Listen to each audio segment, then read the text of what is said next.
자, 여러분 안녕하세요. 오늘은 치매와 알츠하이머병의 차이에 대해서 말씀드리도록 하겠습니다. 자, 많은 경우에 있어서 이제 이게 막 동의어처럼 많이 쓰이는데요.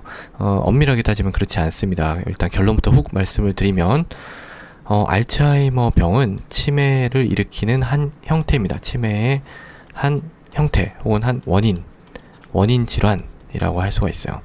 그러니까 사실 치매라고 하는 거는 그 자체로서 병명으로 많이 쓰이긴 하지만 그 자체가 이제 병이라기보다는 어떤 기억력 감퇴라는 증상이죠. 기억력이 감퇴하고 어떤 인지 기능에 장애가 있는 그런 증상을 뜻합니다. 그럼 이런 증상을 왜 누가 일으키느냐? 그렇게 봤을 때 많은 경우가 이제 이 알츠하이머 병에 의해서 이러한 증상이 나타났다는 거죠. 그래서 이 동의어는 아닙니다. 그러면은 다른 어떤 원인에 의해서도 이런 치매가 나타날 수가 있죠. 그게 이제 대표적인 게 뭐죠? 예, 혈관성 치매입니다. 이거 제가 한번 예전에 한번 말씀드린 적이 있는 것 같아요. 그러니까 이거는 뭐냐면은, 자, 제가 이제 동맥경화 설명드렸죠. 그러니까 동맥에 뭔가 이렇게 때가 껴가지고 좁아집니다. 예, 그럼 좁아지면 이만큼 가야 될 혈류가 좁아지니까 혈류 자체가 좀 줄죠. 이런 팩터가 하나가 있고, 두 번째는 이게 이제 자라다가 이렇게 툭 떨어져 나갈 수가 있어요. 이렇게. 그러면은 이게 알갱이가 이렇게 왔다 갔다 하다가 작은 혈관을 이렇게 막을 수가 있습니다. 그럼 이 혈관이 뇌에 있다고 생각해 봅시다. 그럼 뇌로 이렇게 혈관이 막 가서 여러 가지를 막 뻗고 막 이렇게 해가지고 다 우리 몸에 정신활동을 잘 할 수 있도록 이렇게 혈류 공급을 잘 해줘야 되잖아요. 근데 이런 알갱이들이 막으면 작은 뇌경색들이 쫙 생기는 거죠.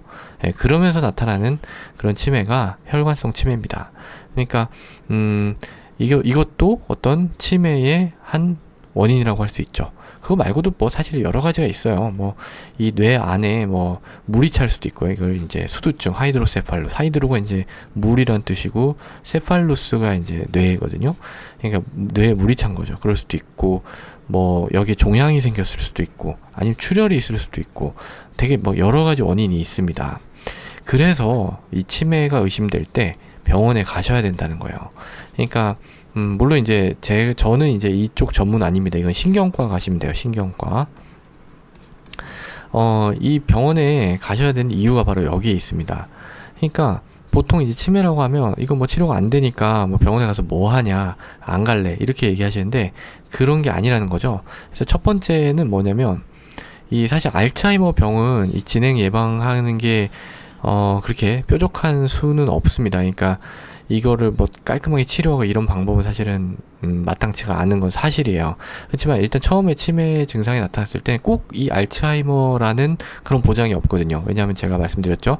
치매는 하나의 증상이지 그걸 어떤 원인까지 포괄하는 단어는 아니라는 겁니다. 그렇기 때문에 예를 들어 혈관성 치매가 있다면 다른 데서 혈전이 날라왔다면 뭐 다른 와파린이라든지 다른 약을 드실 수도 있는 거고, 아니면은 물이 찼다 그러면 그 물이 찬 원인을 밝혀내가지고 물이 안 차도록 해주거나 아니면 좀 뽑아내거나 그럴 수가 있는 거죠. 종양이 있으면 종양 치료해야 되고, 피가 났다면은 그 피가 흡수가 되면은 좋아지겠죠. 이 치매 증상도. 이런 식으로 이 다른 원인들을 밝혀내기 위해서 병원에 반드시 가야 되는 겁니다. 다른 원인. 그리고 또 이제 한 가지는 뭐냐면은요. 사실 이 알츠하이머 병이 가장 흔해요. 사실 요런 혈관성 치매 뭐 한 20% 정도 되고, 얘네들은 다 합쳐봤자 10%도 안 될 거예요. 아마 알츠하이머 병이 가장 많은데요. 이 알츠하이머 병이라고 해도 우리가 치매에 걸리고 나면 여러분들이 생각지도 못한 아주 다양한 문제가 생깁니다. 아주 다양한 문제가 생깁니다. 예, 그런 문제들을 이미 그런 문제들을 겪은 선배들이 있잖아요. 그 선배들의 이야기를 잘 모아가지고 생활 지침이라든지 우리 마음가짐이라든지 보호자분들이라면 같이 이제 그런 교육을 받을 필요가 있습니다. 예. 그러니까 이게 점점 인지 기능이 장애가 생긴다는 거는 사람이 사람으로서의 어떤 활동 자체를 점점 잘 하지 못하게 된다는 뜻이기 때문에 그걸 우리가 평소에 그런 거에 대한 대비가 안 돼 있잖아요. 그렇기 때문에 어떻게 해야 되는지, 어떤 마음가짐으로 이 상황을 대처해 나갈 것인지에 대해서 좀 계속 얘기를 듣고 설명을 듣고 또 대처를 할 필요가 있습니다. 낙상입니다. 낙상 같은 것도 되게 주의를 많이 할 필요가 있죠. 그래서 이런 정보 같은 것도 병원에서 교육을 시켜줍니다. 그 다음에 세 번째는 뭐냐면 이제 중등도 평가인데요. 중등도 평가. 이 치매도 그러니까 아주 좀 덜 심한 그런 타입이 있고, 굉장히 이제 점점 심해지는 게 있어요.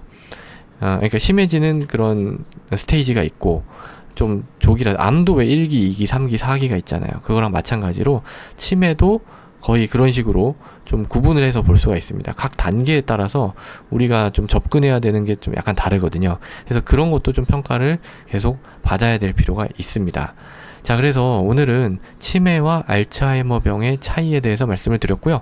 결론적으로는 알츠하이머병은 이 치매의 한 원인이다 라는 점에 대해서 설명드렸습니다. 자, 오늘도 경청해 주셔서 감사합니다.